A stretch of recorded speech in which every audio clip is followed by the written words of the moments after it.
Radio Claret Televisión, evangelizando al mundo por Internet.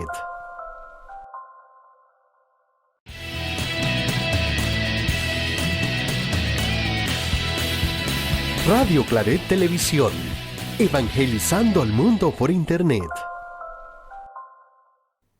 ¿Listo? Buenas tardes, un gusto poder compartir esta tarde de martes 4 de junio, aquí con ustedes a través de Radio Claret, en este conversatorio que hemos titulado Participación Ciudadana en la Construcción de la Gobernabilidad. Pues este espacio que se quiere ir desarrollando cada martes o en la disposición de los grupos de la iglesia, pues agradecemos, ¿no?, la invitación a los misioneros claretianos a través de Radio Claret, que le han ido dando este espacio también a Fe y Alegría Panamá, para poder ir haciendo análisis y pues también ir abordando algunos contextos que nos permitan sobre todo a los agentes de pastoral, a las personas que están haciendo trabajos en las zonas de misión, y pues a toda la iglesia, poder ir generando insumos para su trabajo del día a día, su trabajo de incidencia con la realidad y sobre todo en el acompañamiento que vamos realizando a las comunidades. Pues agradecer también a los agentes de pastoral que se han tomado la tarde de hoy para, a través de la plataforma de Radio Claret, poder ser parte y poder participar a la distancia en este conversatorio que vamos a tener. Para el día de hoy vamos a tener a dos expositoras que nos van a estar ayudando a abordar la dinámica del tema. La profesora Juana Camargo, que es socióloga y también es fundadora del Espacio de Encuentro de Mujeres, y Reca Chandimari, que es periodista de investigación. Con ella vamos a ir abordando esta dinámica pues de los retos, sobre todo los contextos y sobre todo la situación, ¿no?, de la dinámica de la participación ciudadana y todo lo que conlleva, ¿no?, en esta parte, sobre todo en la construcción de la gobernabilidad. Siempre es una pregunta que los distintos agentes de pastoral se realizan: ¿qué es la gobernabilidad? ¿Para qué funciona la gobernabilidad? Y sobre todo pues en el quehacer de trabajo con las comunidades sigue siendo un punto importante a apostar a esta dinámica. Así que sin más, yo los voy a dar paso con la primera expositora, la profesora Juana, para que ella nos pueda ir abordando pues esta dinámica de la participación ciudadana, los retos y desde su experiencia, ¿no?, qué es lo que usted ha logrado visualizar sobre todo en el trabajo y de la realidad como país. Bienvenida, profesora Juana. Buenas tardes, saludos a todas las personas que están en este momento escuchando a través de Radio Claret. La participación ciudadana, la participación de la población en las comunidades realmente es muy, muy importante. Las comunidades tienen un conjunto de problemas que van desde, uno inmediatamente se le viene a la cabeza la basura, pero hay una cantidad enorme de situaciones y de problemas que en una comunidad tienen que ver con el cementerio, por ejemplo, que tienen que ver con la escuela, que tienen que ver con el centro de salud, los puestos de salud o la inexistencia de estas instituciones, y tiene que ver también con las juntas locales, juntas comunales, alcaldías, etcétera. Entonces las personas necesitan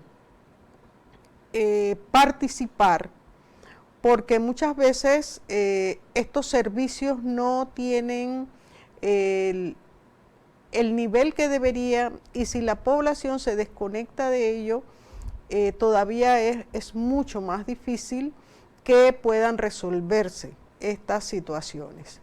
Entonces es muy, muy importante, porque por el otro lado nosotros hemos vivido durante varias décadas, yo calculo que unas 30 décadas o más, de políticas que hemos llamado neoliberales, y estas políticas no tienen como eje o como fundamento a la población, sino que tienen como eje al mercado. Y al no estar enfocadas en las personas, en la vida de las personas, sino que tienen un interés sumamente importante en hacernos más individualistas, en que no compartamos y no tengamos las preocupaciones ciudadanas en el centro de las decisiones. Entonces eso genera a nivel de las comunidades procesos que no se organizan, procesos que podrían abordarse de forma colectiva, comunitaria, pero que no se hacen porque ha existido durante estos 30, 40 años políticas que justamente han tendido a la mayor individualización de las personas, a pensar que lo mío es mío y es mi problema y yo prefiero no vincularme con más nadie, no quiero organizarme con más nadie porque al fin y al cabo no voy a resolver nada por esa vía. Yo creo que ese tipo de políticas nos ha hecho mucho daño y es hora de encarar esta necesidad de compartir, esta necesidad de vincularnos con los otros y las otras en las comunidades para poder atender esas necesidades que al final terminan vulnerando las situaciones en las comunidades. Por ejemplo, yo últimamente estoy muy vinculada, diría, a algunas comunidades que tienen que ver con los procesos de incremento del nivel del mar. Y es impresionante cuando la comunidad, tú preguntas y bueno, ustedes tienen estas preocupaciones de que llega un momento en que el mar se lleva la casa, como ha ocurrido en Kosovo, por ejemplo, y en algunas comunidades de ese litoral, y uno les pregunta si se han organizado, si tienen ese tipo de opción, y las personas te dicen que no. Y te dicen que no porque y esa es la otra parte, porque han perdido toda confianza en quienes dirigen las políticas. Sienten mucha desconfianza de vincularse, de unirse, piensan que pueden perder el tiempo, que es mejor ver cómo solos resuelven las situaciones, pero son tal los niveles de inestabilidad que tienen sus comunidades y sus vidas en estos momentos que lo principal sería generar procesos de participación a todos los niveles para poder preservar la vida, porque al final cuando las mareas llegan y hay resaca y todo eso, lo que te expones es a que tu vida se vaya también, así como se van las casas. Entonces es muy importante, siento que los procesos de organización van acompañados justamente con los procesos de participación y además de conocer los problemas que se tienen, las comunidades y sus líderes necesariamente tienen que pasar a un proceso de toma de decisión. Ya, nosotros, por ejemplo, durante todos estos últimos años se ha planteado que hay descentralización y que hay recursos. Y uno se pregunta, bueno, ¿y la comunidad se dio cuenta que habían esos recursos en su junta comunal o en sus juntas locales, si es que las hubo? Porque al final los problemas que se tienen son por problemas muchas veces de recursos. Cuando hablas de que la escuela no tiene las bancas necesarias, o la escuela se está cayendo, o que la escuela no tiene los sanitarios, entonces sencillamente eso es un problema de recursos y esos recursos deberían las personas poder conocer primero, porque ahí hay un problema de conocimiento de si hay o no hay recursos. Y segundo, ¿qué vamos a hacer con los recursos? Pero las comunidades son excluidas completamente de esas posibilidades, de saber en qué se invierte ¿Y qué pasa porque aquí ha habido una danza de millones muy fuertes a nivel de la descentralización? Entonces las comunidades tendrían que conocer dónde están esos presupuestos, qué pasó con esos recursos y por qué esos recursos no se distribuyen adecuadamente. Creo que ahí es un elemento. La participación tiene que ver con presupuestos, tiene que ver con los recursos que existen para que esos recursos contribuyan a mejorar la vida y a hacer menos vulnerables las situaciones. Yo pienso, por ejemplo, en estas comunidades de Puerto Caimito, de San José, de Kosovo, y me pregunto cuántos millones habrán pasado por ahí y estas personas ni siquiera se enteraron, porque efectivamente hay un problema de transparencia, hay un problema de esconder que esos recursos están ahí y al final uno no sabe en qué fueron utilizados. Entonces eso es extremadamente importante, que sepamos en qué se gastan los recursos, cómo se distribuyen y hacia dónde los queremos distribuir. ¿Tienes agua? Debe ser el aire.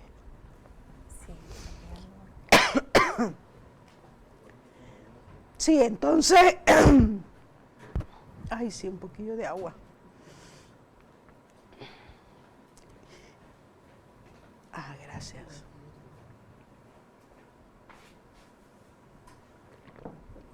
Y creo que ahí nos empatamos con el tema de gobernabilidad. O sea, porque si la población, si la comunidad no ve que sus problemas son atendidos, se pierde la relación con la institucionalidad. O sea, esto es un elemento y esa pérdida de relación implica pérdidas de confianza y pérdida de legitimidad hacia quienes dirigen las instituciones que deben resolvernos los problemas. O sea, ahí ese mecanismo es tan importante. Y lo otro que tiene que ver con un elemento que se lleva y se trae, pero que solamente se ve para efectos electorales, y es el tema democrático. Es decir, si las comunidades no participan en las decisiones que tienen que ver con sus vidas, no hay un proceso democrático. O sea, hay una autoridad que decide qué es lo que considera a su juicio lo que debe hacerse.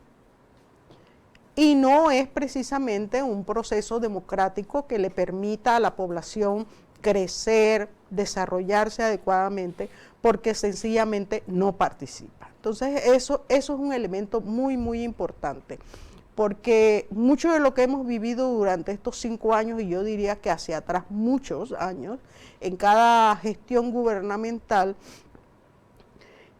la población está al margen de lo que pasa. Y entonces lo que vemos son estas irrupciones cuando la legitimidad ya no se logra porque el gobierno realmente se convierte en algo ilegítimo por las decisiones que adopta. Entonces, solamente un detalle, por ejemplo, esta comunidad de Kosovo en el año 2015 tuvo una situación de inundación por todo el oleaje y el presidente de la República en persona fue y les prometió que se iban a darles unas viviendas que se estaban construyendo. Les hicieron censo, estuvieron con las autoridades y al final no quedó en nada. Cuando cambió el gobierno, les dijeron aquí no hay nada que pueda justificar que ustedes van a tener tal. Y las viviendas estaban allí, las viviendas se repartieron, pero no a la población a la que se le había dicho les vamos a resolver este problema. Entonces, ¿qué legitimidad tienes como institución, como gobierno, frente a ese tipo de situaciones? Es decir, y la población continúa vulnerable, ¿sí? Al contrario, se incrementa la vulnerabilidad hacia ellos. Entonces, es eso, o sea, necesitamos que las poblaciones participen y participen democráticamente. porque la democracia no es depositar un voto. La democracia tiene un conjunto de elementos que para que sea realmente democrática tiene que considerarse, como es los presupuestos públicos y la decisión sobre los recursos que se tienen, a dónde se destinan, básicamente.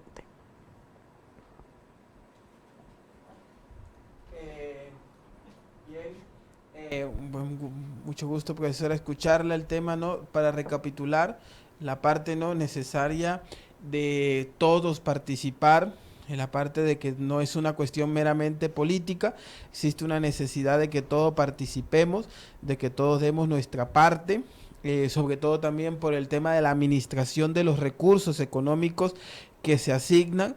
En Panamá se asignan y se destinan muchos recursos al tema y al quehacer para el trabajo y desarrollo de las comunidades, pero realmente no se está viendo ese efecto.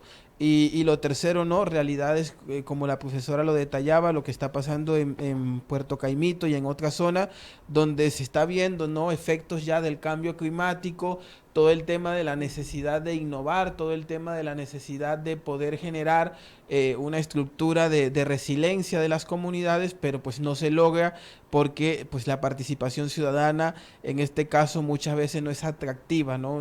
Mucha gente la verdad que se cuestiona que para qué participar si al final pues no hay un verdadero cambio, pero ahí vamos viendo ese punto y ese contexto del tema, ¿no?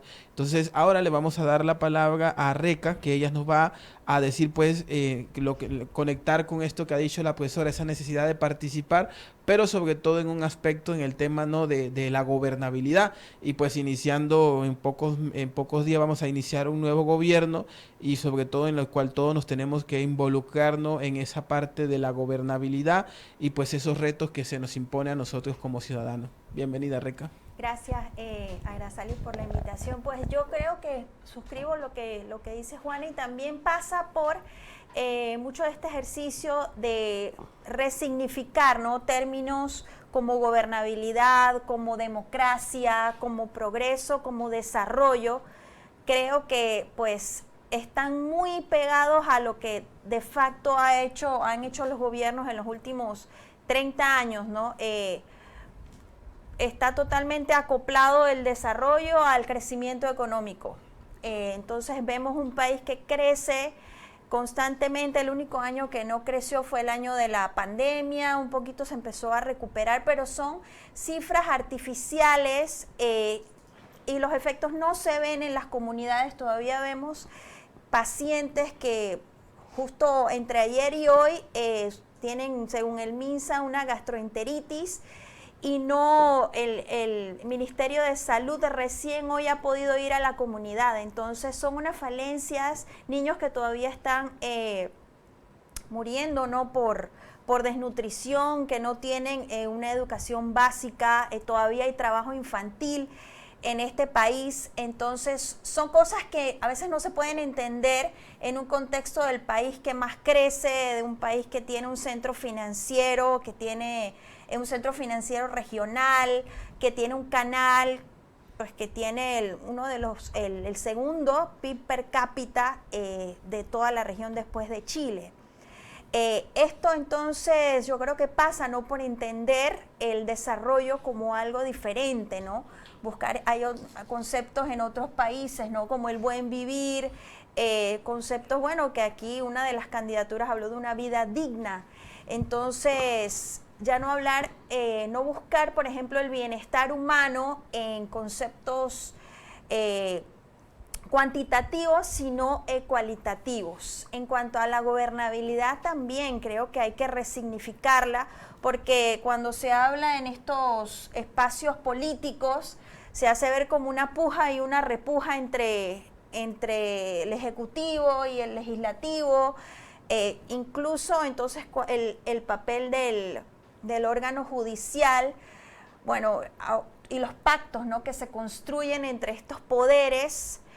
Y al final terminamos viendo eso, ¿no? Un presidente electo que dice, bueno, yo tengo la última palabra porque yo soy el que puedo vetar las leyes que aprueba el órgano el órgano legislativo, luego vemos entonces un órgano ejecutivo que a veces también cede a las presiones, vemos todos estos juegos.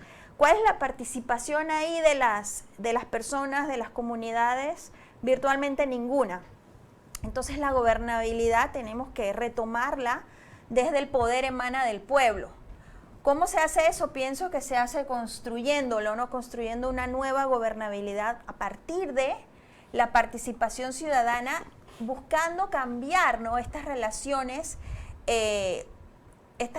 donde el ciudadano y las ciudadanas actualmente solamente prácticamente emite su opinión con el voto cada 5 años y se hace ver como si eso fuese la democracia funcional y la estabilidad de lo que le da la estabilidad al país, ¿no? Cuando lo que de verdad es la democracia es participación que se tome en cuenta, no solo, también se está cuestionando ahora lo que dice la mayoría. Tenemos un gobierno que ganó con el 30%. ¿Es esa una verdadera mayoría? No, porque al final estos gobiernos tienen que gobernar para todos, ¿no? Para todos y para todas. Entonces, la reconcepción de la gobernabilidad pasa, ¿no? Me parece que por ahí, por cambiar, ¿no? Todas estas relaciones de poder, crear nuevos campos donde las ciudadanas y los ciudadanos puedan, en realidad, construir también su propio modelo, que le funcione. No todas las instituciones pueden funcionar de la misma manera, por ejemplo, en Darién o en Bocas del Toro, por ejemplo, en la comarca o en la ciudad de Panamá. ¿Dónde está esa autonomía para construir estas instituciones a la imagen y semejanza, ¿no? de los que habitan las comunidades? También resignificar, ¿no? Como dije, la palabra progreso en términos económicos. A veces yo siempre digo, bueno, se ve o se maneja Panamá como si fuera una empresa, y yo creo que iría por ahí, ¿no? Se buscan personas en puestos políticos y se hace esta referencia que si son buenos administradores o que si son, qué sé yo, buenos empresarios. Y al final ellos tienen que entender que están sometidos a una voluntad popular. Entonces, que vengan gobiernos y digan, bueno, esta consulta no va a ser vinculante, o vamos a hacer un referéndum, pero yo tomo la decisión. Eso va totalmente contra el espíritu de la gobernabilidad o de la misma Constitución, pues si la citamos tanto, esta del poder emana del pueblo. Así que, por ahí.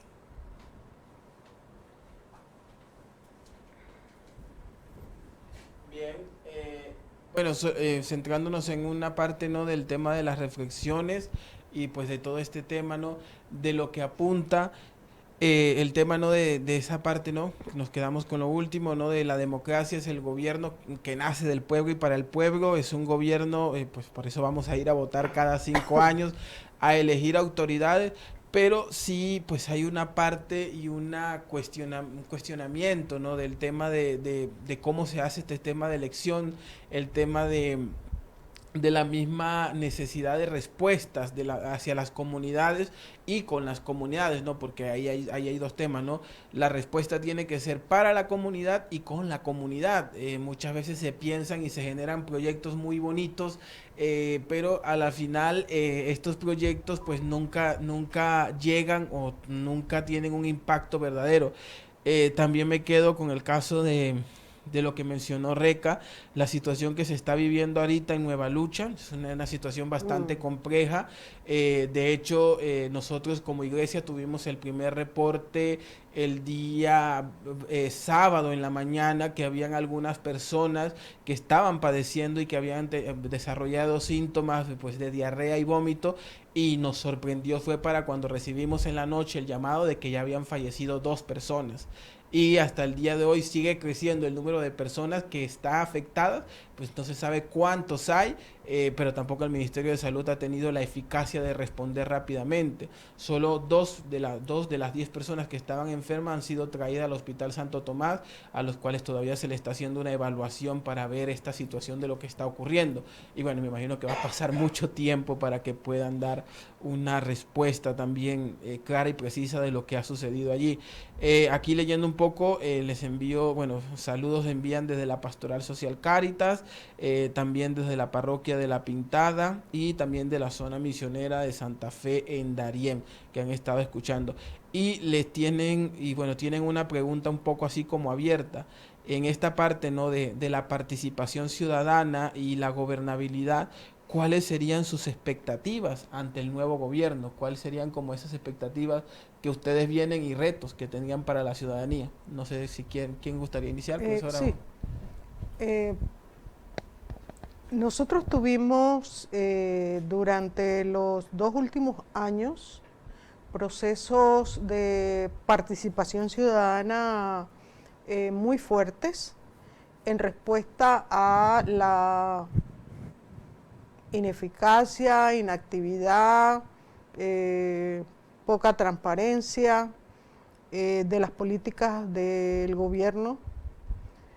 Y el año 22 fue una situación de mucho malestar que tenía que ver sobre todo con el tema de medicamentos, el tema de los alimentos, y ya veníamos de algunas burlas en términos de la participación, lo que tú decías, aquello no es vinculante, te ponen a hacer un diálogo del bicentenario, que pues se sentaron en todo lo que la gente planteó. Por eso digo que hay mucha burla en el camino.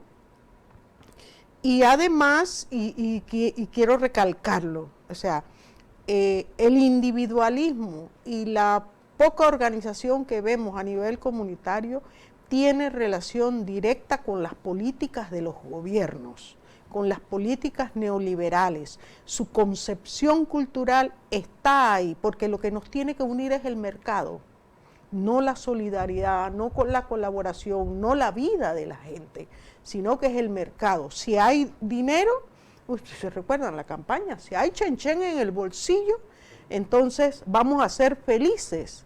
No es si tenemos comida, si tenemos respeto, si hay honestidad. Es decir, todos esos elementos quedan por fuera cuando el objetivo es el chenchen. Entonces, eso ya de por sí, es decir, son políticas neoliberales que su objetivo, y no es una cosa, ¿cómo diría?, fortuita, sino que ese es el objetivo. El objetivo es tener en el conjunto de la población peleando por lo mío, así como decía la diputada, ¿qué es lo mío? Así, eso se traslada a la concepción de las personas que piensan que individualmente pueden resolverlo. Y tú me decías, ¿cómo lo resolvemos? Nosotros hemos tenido los 2 estallidos y el último estallido que tiene que ver con minería, que fue extraordinario, como la población en un proceso dinámico le dice a los gobernantes que ya se veían contando las pesetas de la minería, pues sencillamente la población les dijo, se acabó, no. Y lo que decía Reca, ¿no?, que lo que vemos también en estos momentos y en la campaña fue candidatos que por más que se vestían de ovejas, pues el rabo de otra cosa se les veía, porque estaban vinculados, porque estaban comprometidos con la política minera. Entonces, ¿qué nos espera en este escenario? Yo creo que es un escenario complejo, es un escenario que tiene por un lado una población que ha probado, porque esto también es bien interesante, esta población ha probado que puede ganarle a los gobiernos, y en el pasado también lo hizo. Por ejemplo, cuando se negó el centro multilateral, que era para la instalación de bases, es la población la que ganó eso. Cuando echó al Toro Valladares con la reelección, porque él se pretendía reelegir, cuando le dijo, con el agua no te metas, sea, cuando pasaron esas cosas fueron triunfos, pero lo de Minera fue realmente un elemento tan unificador de diferentes posibilidades de la sociedad que apuntan a decir, oye, podemos, ¿me explico? Podemos hacer que las cosas cambien, y luego en el proceso electoral, este conjunto de diputados, que también son una incógnita, yo no puedo decir en este momento de que todos van a estar a favor de las concepciones más avanzadas de la sociedad. Yo espero que eso pueda ser, porque realmente son nuestras ilusiones las que están puestas en la gente joven, en esas propuestas distintas a las de los partidos políticos, pero que tampoco quedaron por fuera los partidos políticos. Los partidos políticos están ahí y están con unas proporciones muy fuertes. Es decir, pareciera, por lo que estamos comenzando a ver, que vamos a tener un camino complejo,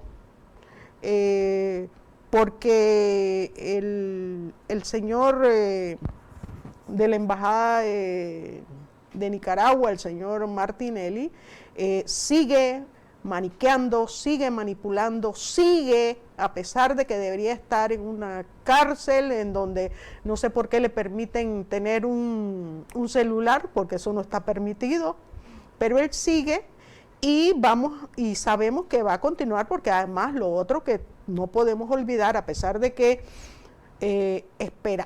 teníamos la expectativa de que Mulino iba a ir con un gabinete de Martinelli, 100%, pues él ha recogido figuras importantes del empresariado, y eso sencillamente nos está hablando también, nos está diciendo, las políticas neoliberales van a estar ahí. Ya, pareciera que se van a dar los cambios más importantes. Entonces,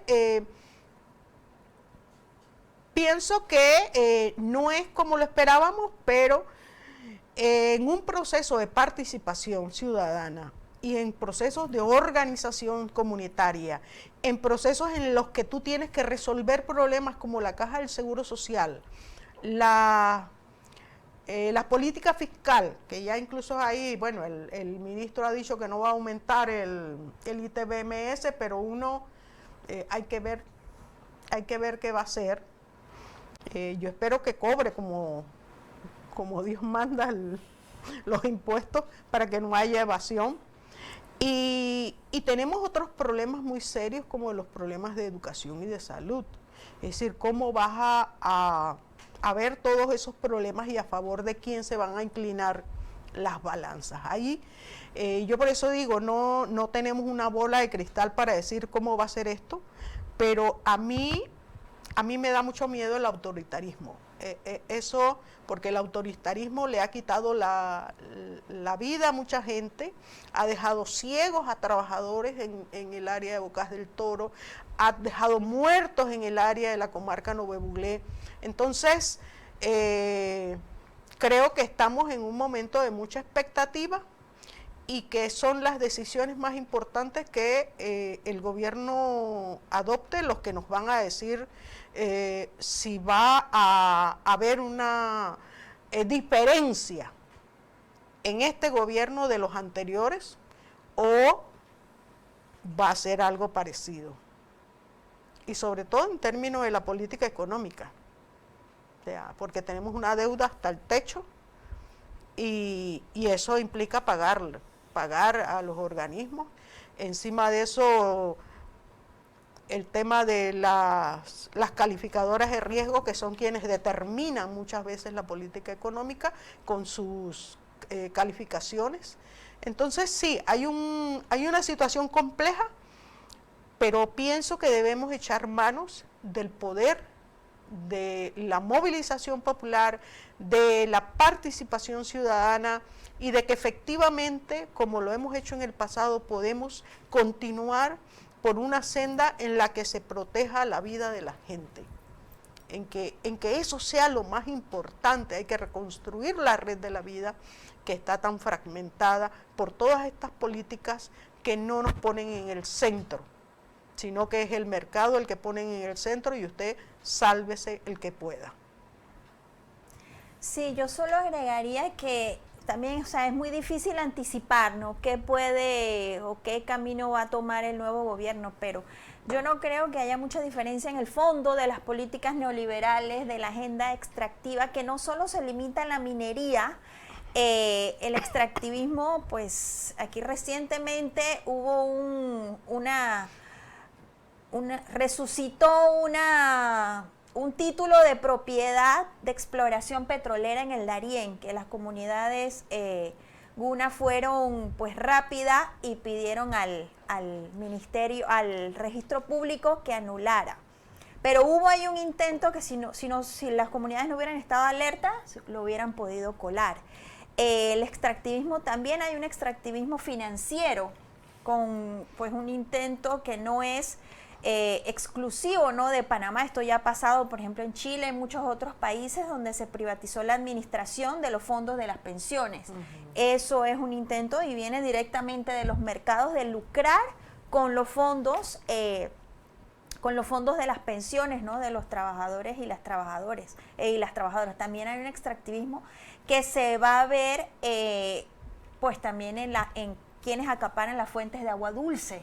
Ahorita el agua se está cotizando en la bolsa de valores. Como nosotros, que somos un país que solo usa el 25% de las fuentes de agua dulce que tenemos, y no valoramos en realidad porque bueno, entramos a ese análisis del valor de uso, valor de cambio, pero se dice acá que la población no valora, no, el agua y la malgasta, pero si nosotros vamos a ver quienes se quieren apropiar, a veces se dan concesiones a compañías que luego van y lucran con esa agua de nuestros ríos. Entonces hay muchas cosas que nosotros quizás porque tenemos en abundancia o nunca hemos tenido la necesidad de valorar, no la vemos, pero en el mundo ya se están viendo pues bienes de la vida que se están tratando como commodities en el mercado, ¿no? Se transan en el mercado de valores. Yo lo que sí pienso que puede haber un recrudecimiento, y pues nada más hay que ver los antecedentes, ¿no?, del presidente electo, una persona que ha dicho, pues con algún dejo de autoritarismo, aquí el que manda es el gobierno y si se equivoca vuelve y manda. Creo que eso manda un mensaje poderoso, ¿no?, no solo a los movimientos sociales organizados, sino también a los que no están organizados, que estaban pensando en organizarse. También hay una remilitarización de la fuerza pública que carece de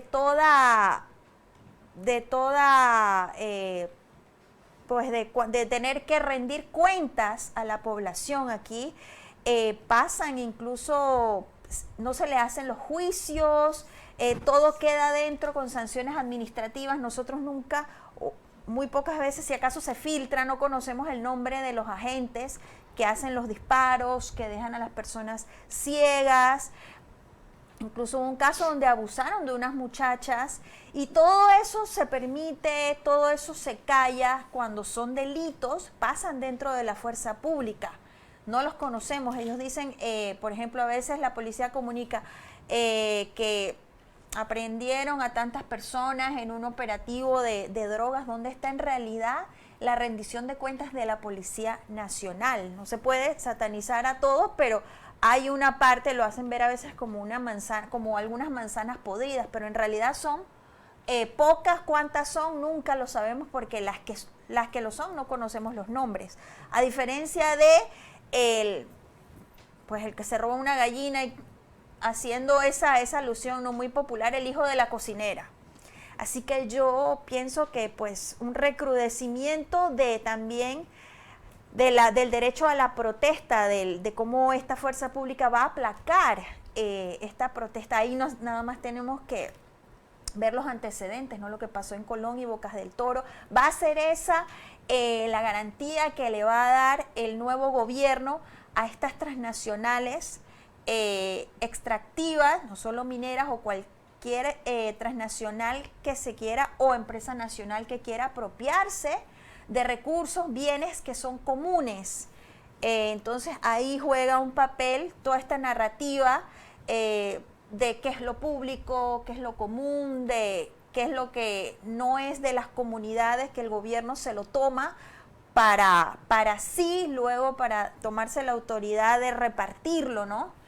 Entonces yo creo que tenemos que estar alerta. Nosotros hicimos un reporte donde pudimos ver que el Estado no protegió el derecho a la protesta en octubre y noviembre. Hubo desde muertos hasta una operación prácticamente paraestatal en tierras altas, el uso de gases lacrimógenos vencidos, detenciones arbitrarias. Todavía hay procesos penales contra defensores y defensoras del medio ambiente, contra personas incluso que no participaron en las manifestaciones. Esos casos están andando en el Ministerio Público.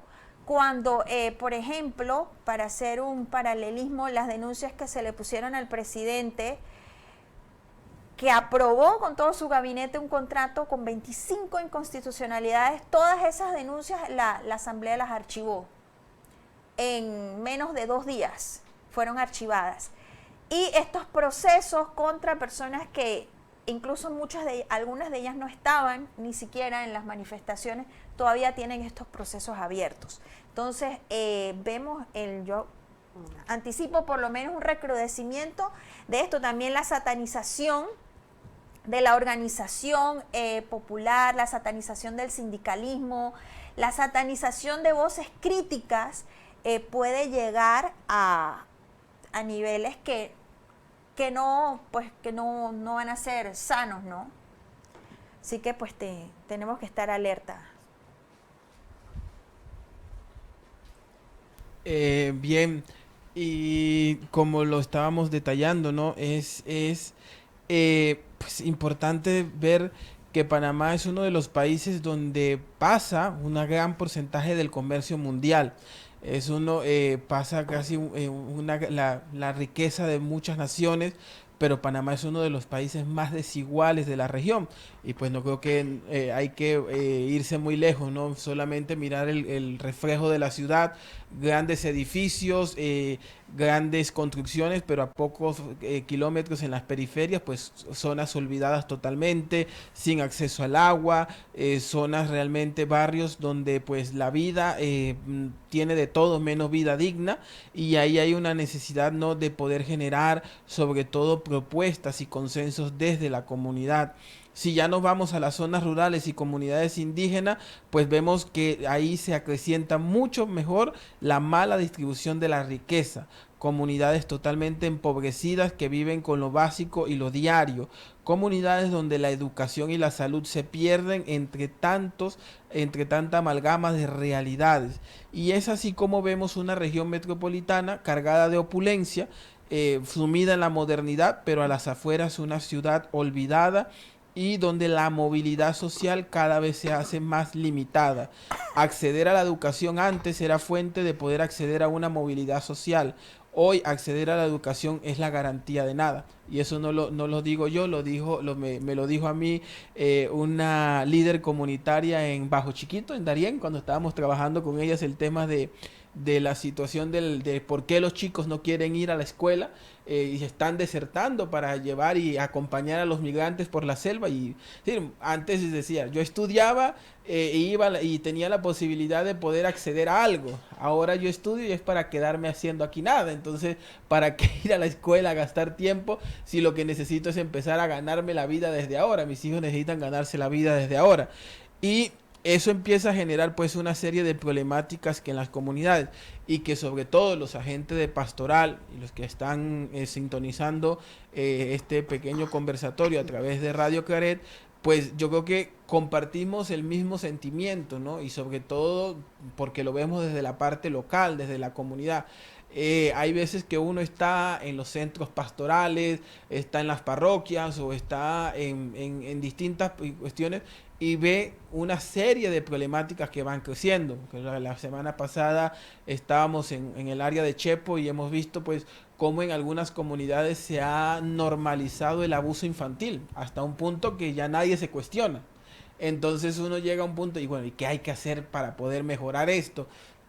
Comunidades por lo menos como en el área de también del área este, todo el área de la problemática de lo que hay con la cuenca del río Pacora, comunidades como en la zona de Río Indio, la zona misionera de Río Indio y la zona misionera de la costa abajo de Colón, que ahorita se están preparando porque viene la discusión de la ley del canal, la ley del agua, y que se espera que más de 25 comunidades sean desplazadas y que eso conlleva pues a que más de 7,000 personas tengan que salir de sus hogares. Entonces yo creo que eso es una riqueza que yo siempre he ido descubriendo en el trabajo con la iglesia, es que como estamos metidos en lo local, entendemos y mejoramos y vemos y tratamos de resolver, pero también soy consciente de que necesitamos herramientas. Y por eso es que, bueno, desde Fe y Alegría, con los misioneros claretianos y a través de Radio Claret, hemos querido ir generando estos espacios para poder tener, como decir, herramientas, insumos y que podamos ir aprendiendo y sobre todo ir a mejorando nuestra forma y nuestro trabajo de hacer apostolado. También es importante, ¿no?, ese reconocimiento sobre todo de la necesidad de un consenso social. Como lo dijeron, creo que las dos expositoras fueron muy claros, ya no estamos para diálogos que no sean vinculantes. Nos desgastamos tanto tiempo yendo a diálogos y al final nos dicen, bueno, es que esto no tiene ningún impacto, y entonces es allí donde la gente lo ve, y lo vimos durante mucho sobre las protestas del 2022. En la protesta del 2022 se logró paralizar un país, por lo menos a mí me tocó en el caso de Darién, aparte de tener la protesta del Darién y tener todo el Darién cerrado para unirse al paro, empezamos a tener la problemática con la situación migratoria, que se empezaron a desbordar las estaciones de recepción migratoria, y pues y era interesante ver cómo la gente estaba en el medio del paro y en el paro sacaba tiempo para ir a preparar una paila de comida para darle de comer a los migrantes. Entonces, porque también yo creo que en eso, y la profesora Juana lo dijo, las comunidades sí no se han olvidado de esa solidaridad orgánica entre ellas, y que eso también es lo que nos vincula y nos mantiene mucho unificado como país. Yo creo que también pues hay una realidad, ¿no? El tema, ¿no?, de entender este país, un territorio que se está fragmentando, un territorio que necesita, y que pues se necesita sobre todo no ver que hay ausencia de desigualdades, sino reconocer que somos un país desigual. Yo creo que para mí personalmente sería uno de los anhelos más grandes ver, que no sé si sirva de mucho, ¿no?, pero que un presidente, que un ministro, que una autoridad reconozca públicamente de que somos un país desigual, porque ya empezaríamos con algo, ¿no? Siempre lo pintamos como el país de las maravillas, el país del progreso, pero realmente pues somos y estamos y vamos caminando a mucha mayor desigualdad, a un país donde pues esa brecha sigue creciendo entre los pobres, los ricos, y sobre todo se va generando en el medio pues una serie de conflictos en las cuales pues la vida se va perdiendo y nos vamos desgastando, y entonces es allí pues donde necesitamos sobre todo poder hacerle frente. Bueno, ya para ir concluyendo, ya nos quedan unos pocos minutos. Les doy el espacio para que ustedes puedan enviar una reflexión final a las personas que nos han sintonizado, y antes de terminar le mando saludo a los compañeros del equipo de Fe y Alegría que se han conectado también, y desde acá también les envían saludo también desde Colombia, el equipo de la Red Jesuita con Migrantes. Sí, sigo yo. Yo creo que el frío me ha afectado yo quisiera recoger algo que planteaba Reca sobre el tema del extractivismo, y es que en este momento de la humanidad nosotros tenemos otras amenazas, como es la del cambio climático. Nosotros estamos viviendo una situación en donde hay calentamiento en el clima, hay calentamiento en los mares, hay una situación muy grave a nivel del ambiente y no pareciera que eso preocupa. Y en estos días, y ya es un hecho de que hay alrededor de 63 comunidades costeras que tienen que ser reubicadas, y bueno, y lo otro es la situación que se ha dado con Cartizudub en Cunayala, que ha tenido que ser desplazada, pero nosotros no vemos una política activa frente al tema de cambio climático, y pienso que eso también tiene que ser considerado entre todo este tema que estamos hablando de participación a nivel de las comunidades, y porque eso es un hecho que está ahí, y lamentablemente la política pública no previene, no aborda este tipo de tema que es crucial a la hora de hablar del extractivismo, hablar de la minería, hablar de qué condiciones queremos para nuestro país. Entonces yo pienso que ese tema tan olvidado por los gobiernos, incluso que lo que hacen es ponerse una hoja de parra diciendo nosotros somos carbono negativo, pero que en realidad eso no satisface, y han habido situaciones graves, por ejemplo, de muertes por calentamiento en la India y en México también, y todo lo que fueron las inundaciones recientes en Brasil, que fue sencillamente una cosa y totalmente, yo diría, terrible, ¿no? Como todo un estado queda inundado.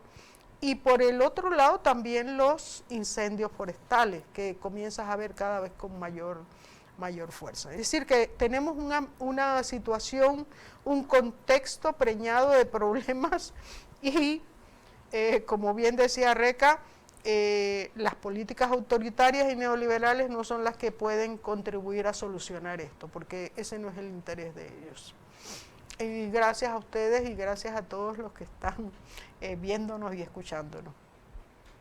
Sí, sí, como dice Juana, ¿no? Sí, hay que retomar esto, y esto se hace principalmente con la participación política, ¿no? Retomar al ser humano como centro, ¿no? Parte de la vida, y como parte también del ecosistema, no ver a la naturaleza como algo, sino que nosotros estamos dentro de ella, ¿no? Se habla por eso de la madre tierra, no ver los recursos como algo de lo que el que tiene dinero se puede apropiar para transformarlo y así seguir pues con la... Destruyendo, y a punta de solamente justificar eso por ganancias y por un crecimiento artificial, ¿no? Entonces yo creo que eso es lo que...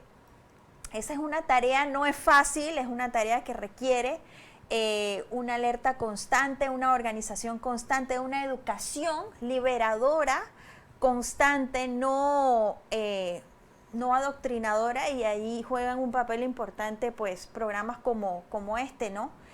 Y pues seguir, ¿no? Organizándose en base a eso, no al individualismo, sino a ver el ser humano como parte de un todo, ¿no? Que no funciona si no hay esta interconexión entre la vida, ¿no? Y todos sus seres.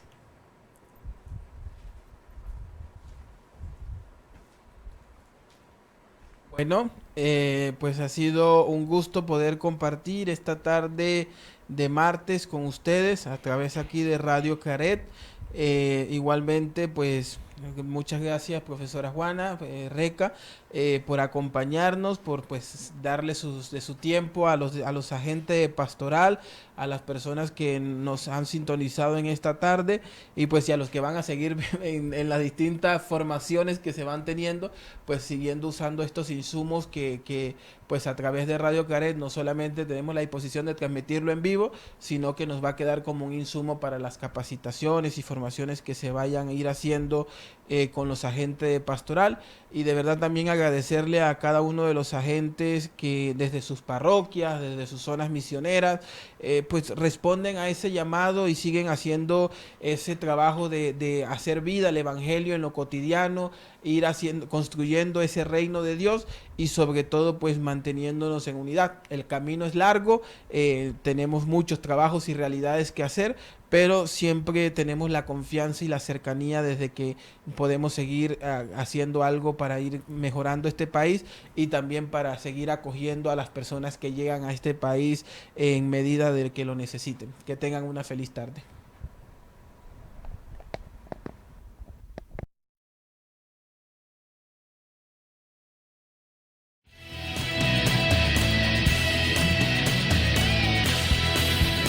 Radio Claret Televisión, evangelizando al mundo por Internet. Estás en sintonía de Radio Claret Televisión Digital, evangelizando al mundo por Internet.